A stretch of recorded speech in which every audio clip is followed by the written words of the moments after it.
In this video, I'm going to talk a little bit about how to use the library's search tool called SearchCat.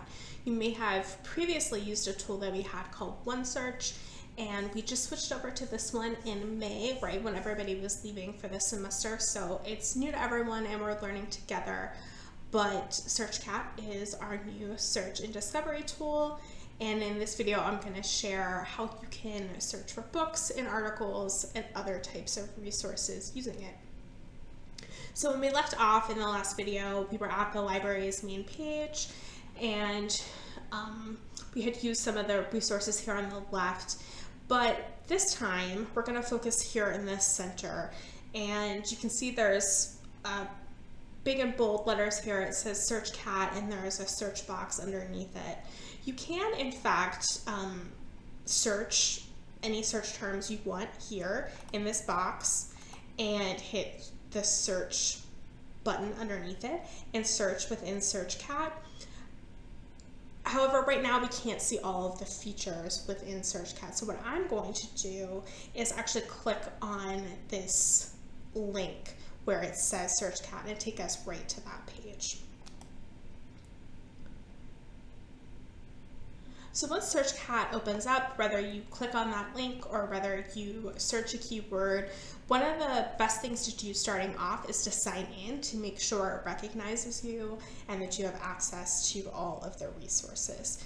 To do that, up in the upper right-hand corner here, you'll just hit sign in, and then you'll be student, staff, and faculty, this top link. Once you click it, it should automatically recognize you, especially if you're already logged in to your FSU email or Canvas or anything else where you use your FSU username and password. If for some reason you're not, it may ask you to provide those things, both the username and the password.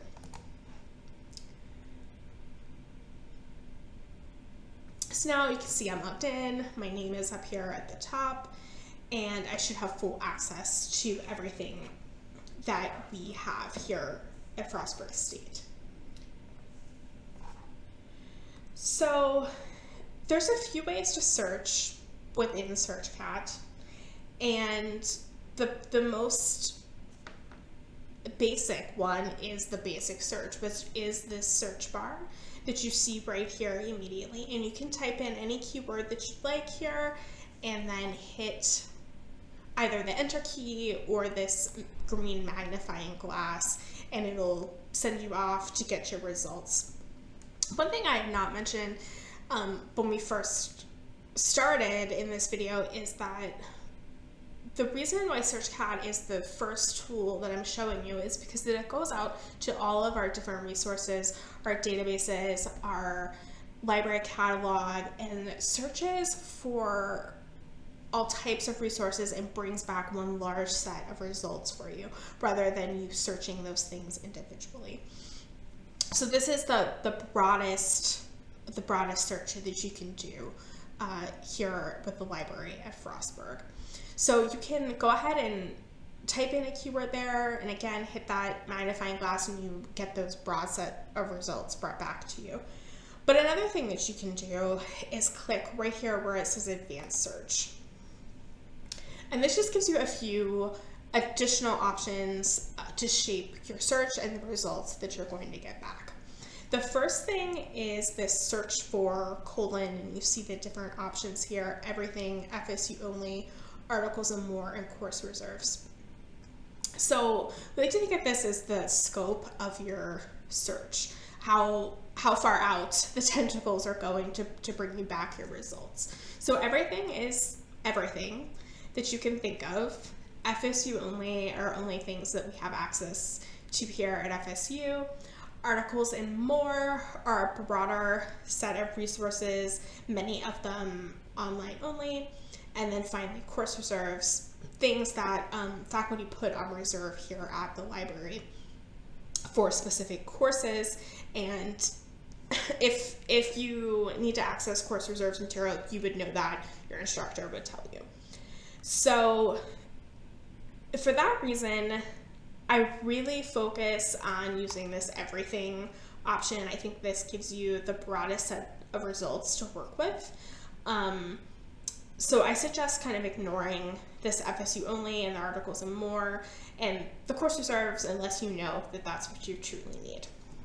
So we're going to go with everything today for our test searches that we're doing. You can do some narrowing down on the right here in terms of types of resource and language and date and all that stuff, but I'm going to wait and do that when we get our search results back. So let's talk about what we're actually searching here under this heading that says search filters. So you have a few options. You can do any field, title, author, creator, all of these things. If you happen to know these items that you're looking for, whether that's the author, whether it's the ISBN number, you're looking for a specific book, you can certainly select those. You can think of any field as like a keyword, just a basic search term, and I'm gonna select that today for that reason. So that can appear, the word that we're searching can appear anywhere within the record of the resource we're looking for. The next is an option for contains, includes exact phrase, or starts with. This just gives you a few different options, and it can come in handy. For instance, you may think you know the author, you remember the first name, but you don't remember the last name. You could use this starts with option with the author creator field, right? So there are moments where this can come in handy. However, I'm going to stick with contains today because, again, this is just less prescriptive, right? It's anywhere where this record can contain in any field the term we're looking for. So I'm going to do education, and then you'll see below there's another line here, so we can add additional search terms, and you can continue to add them by clicking this plus sign and add a new line and just keep adding on forever. For today, we're just going to do 2. But we have to string the second term along with the first one, right? Like tie them together somehow. And the way we do that is this drop-down menu right here. It gives you 3 options, and, or not. So and would mean that it includes both search terms that we're going to enter in here. Both of these keywords, the results are going to contain those. Or would mean it could contain either one. Maybe one but not the other, but one of them will be present. Not would mean the first one but not the second one. So an example would be, you could say education but maybe not learning, right? I tend to use not less frequently. I think that and is probably the most useful because it's going to give you options that have both things that you're looking for in it. So that's what we're going to use today. And I'm going to change this to leadership. Okay. And I'm still sticking with any field and contains. Again, you can hit the enter button on your keyboard. You can also click the green magnifying glass and search down here at the bottom.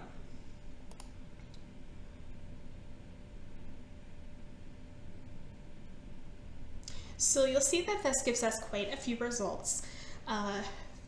310,510 to be specific, and you can check that out right here. That's quite a lot. So I really want to talk about how you can narrow down the results that you get to make them more digestible for you. And the major ways that you can do that are in this left-hand navigation here. I'm gonna skip over the refine your results. We'll talk a little bit about that in another video. And then the next way you can do that is availability. You see there's a few options here: available online, peer-reviewed journals only, which might be a requirement of your assignment, open access, held by our library here. And I'll talk a little bit more about the the peer-reviewed option in a bit.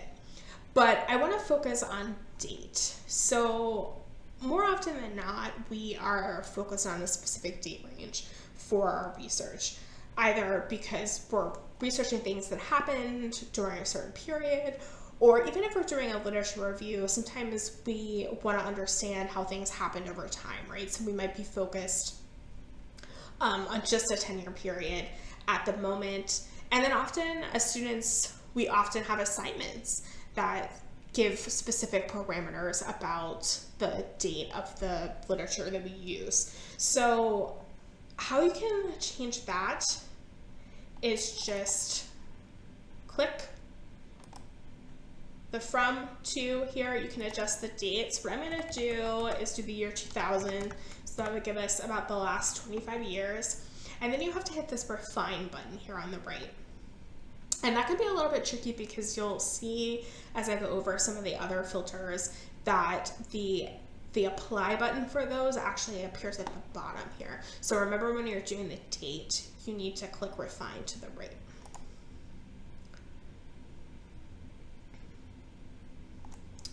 Okay, so that took us down a little bit. That shaved off about 100,000 results.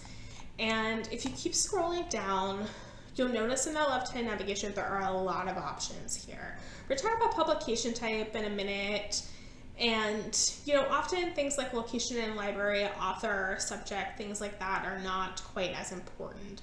But one thing I do like to point out that I think really helps cut down the results and enables you to not have to filter through so much is this language option.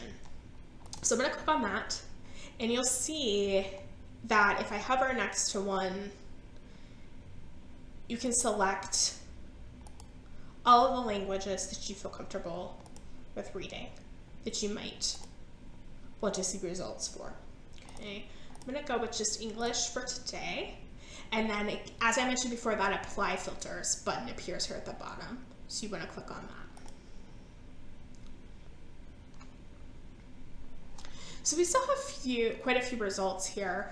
Next, I'm going to talk about publication type. I'm going to expand that here on the left. And the reason for this is that I think that this is the thing that we often have the biggest sense of what we want, right? We have a specific need in terms of format. Maybe your assignment requires you to have a journal article, like articles here, or maybe your assignment is that you are supposed to read a book and review it, or give a summary, so you need to have an entire book, things like that. So usually you're kind of aware of, in terms of format, of what you need. So let's say for the purposes of today that for your research assignment, you know that you need peer-reviewed journal articles. So what we're going to do is select this peer-reviewed journals, put the check in the checkbox there. And again, that's under availability. And what that's saying is it's just an indicator that the results that we get are peer-reviewed in some way. We'll talk a little bit more about what that means in another video. But then we also want to click articles down here under publication type. So that way we know we're getting articles from those journals, and maybe not a book review like from that same journal, and might not be as useful for you for this assignment. So we'll click those two things, click apply filters, and see what we get. Okay, so we have a few options here. You notice if I open up this first article, it says available online and full text availability, and it gives me all the different places and databases that I can access it. And if you click on one of these, it will take you there. But I want to point out that the most direct way to get one of these articles is this Get PDF link that is immediately under the title and the short description. So let's click on that, and you'll see that immediately opens it up in another tab. It gives you full access there. And these you can either download a copy to your local computer or print. Okay. Then you can go back to the results. I'm going to scroll down a bit and just try to find an example for you. This one, number 8 here, environmental education leadership. I'm going to click on that one. And the reason why is you'll notice that there is no direct PDF link right under the title and the abstract here. So I want to give you a sense of what to do when that happens. The best thing to do is to click on the very first option under full text availability here. Click on that, and it should directly take you there. Yeah. So in the end, you end up with the same thing, a PDF that you can download or print. It's could just be a little finicky, and there's multiple ways to get there. Okay. Right. So let's talk a little bit about books. So I'm going to take the articles and the peer-reviewed journals off. You can see I can do that just by hitting the X next to them under active filters. This is nice because it also gives you like a way to remind yourself of everything that you've clicked so that you can keep track. So scroll back down to publication type. And if I remember, I selected before articles and I did the peer-reviewed journals, but this time we're going to focus on books. Something else that I wanted to show you is that you can also exclude things. So let's say that I know for sure I don't want book chapters. I can click that red check mark to the right that appears. Okay, maybe I definitely want books. If that's the case, you want to highlight, put the check mark in the checkbox to the left of the item, and hit apply filters.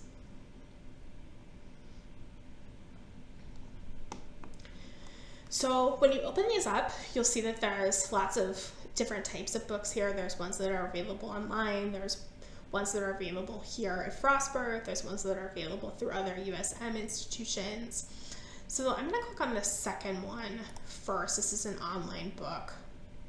And much like the articles under this online availability, you could just click on either the first one here or one below it. I usually start with the first one. You can see this takes right there. And you can do the PDF full text. You can, jump to a particular chapter or section of that book as well.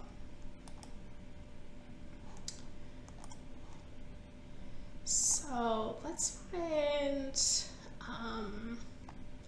a good example here. I think this one. Yeah.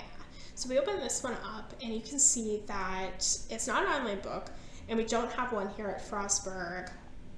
But under Get It from Other Institutions, you'll see that there's one at Morgan State and one at Towson.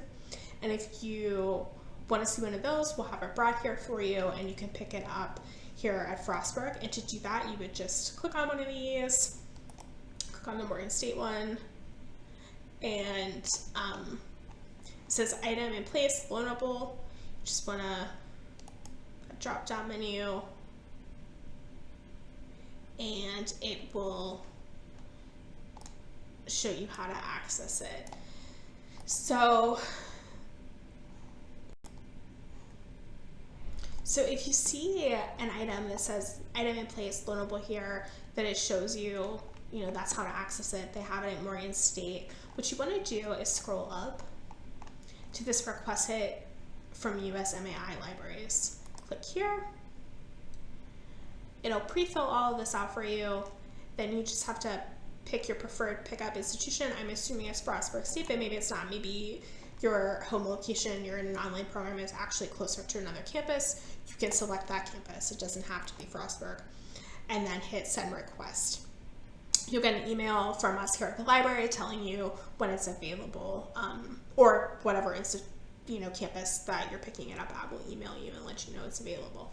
One thing I want to point out is that right now, because the system is new, we're having some trouble with this request from USMAI libraries appearing when there is not a USMAI copy of that resource. And if that's the case, when you click on it, it'll just tell you that you can't request it. But that's why I pointed out this part down here first, right? To check out these locations, to click on them, to make sure that it says that the item is in place and loanable and that you're good to go to request it. So you're just kind of vetting that for yourself currently. And yeah, so you have access to a lot more material for that reason, and you can come and pick it up at the Frostburg Library or whatever library that you requested it at, okay? And the last thing I want to point out in terms of books is maybe you're not into ebooks and you live here in town in Frostburg and you want something that's local and close by. Maybe you're in a hurry, you don't want to wait for it to arrive. Again, in the left-hand navigation, you can narrow it down by institution. So if you click on that institution link and scroll down to Frostburg State, put the checkbox in, hit apply filters, you're gonna get only items that we have here physically, like physical tangible copies here in the library. So the second one, I'll click on it, and you can see that